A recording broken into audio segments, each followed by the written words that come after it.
Howdy, it's from Mark, and today we're going to take a look at the GoWISE AirWise fryer, which is a lot of marketing weighing in 3 words.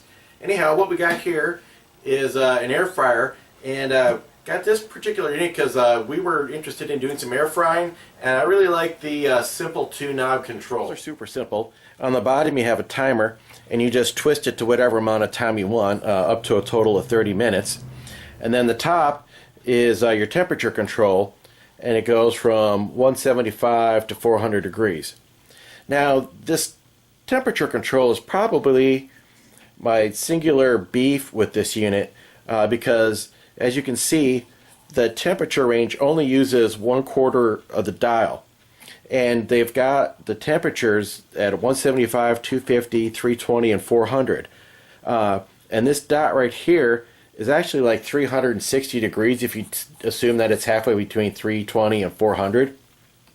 So it doesn't have 350 marked on there or 300. It's just kind of weird. Why not use the whole dial so you can really dial in the exact temperature you want? Because even in the book that you get with this unit, which has about 50 recipes, a lot of the temperatures they call for are not on the dial here. So you kind of have to guess where you're at. Not really a giant deal, but I mean, if you have the whole dial, why not go ahead and use it? Turning it on is real simple. You got to make sure that the basket is totally inserted into the cooking device, and then you just turn it to whatever you want. And then you got a green light here indicating that it's on, and then there's a amber light right here, lets you know that it's heating, and then once it's hit its target temperature, it will shut off. As you can tell, it's not very noisy, which is a pleasant surprise. So it's not, if you're talking to another person, it's not overly loud or intrusive in any way. If you pull the handle out, it turns right off. Put it back in, turns right back on. The instructions say to keep a distance of 5 inches all the way around the device. This is going to be especially true right here because this gets rocket hot once you start getting closer to your cooking temperature, and it is just scorching hot right about in this range, and then you get out a couple inches and it's just warm. So definitely do not want to put that right up next to a wall or anything that might be combustible. This is what the inside of the cooking area looks like.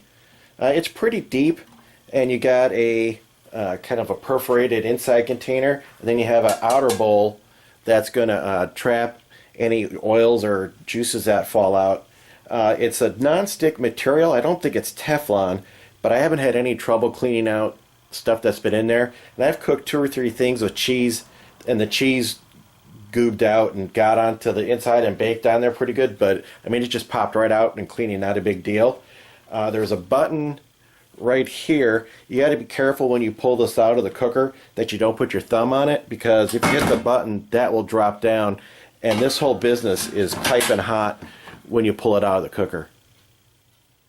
So my impressions of this cooker so far, it's pretty decent. It's a lot of fun to use. It's really, I would describe it more as a convection broiler, because the heating element is in the top, and then it just swirls air around. So what that does is, if you're cooking something in there, the top is going to get really done and the bottom is not. So I tried making like a tiny pizza in there, and the crust on the bottom doesn't get done. I learned that if you take the pizza while it's still frozen and flip it upside down and give the bottom a head start, and then flip it back and toast the top, that comes out pretty good. You really got to make sure nothing's covering anything else, because if it's covering, then the part on the bottom is not getting cooked at all. So it says, what does it say here, 3.7 quart capacity. I find this kind of misleading. There's no reason, I think, to get the bigger unit, because you just can't stack anything real high in there in the first place, because you're just not going to cook it, or there's no stirring mechanism, so you got to keep pulling the thing out and flipping it around. It's not an annoyance. I'm just saying this thing is really deep, and you're just never going to fill it up that full, unless it's just that's the right height for the heating element in there so that you don't scorch your food. But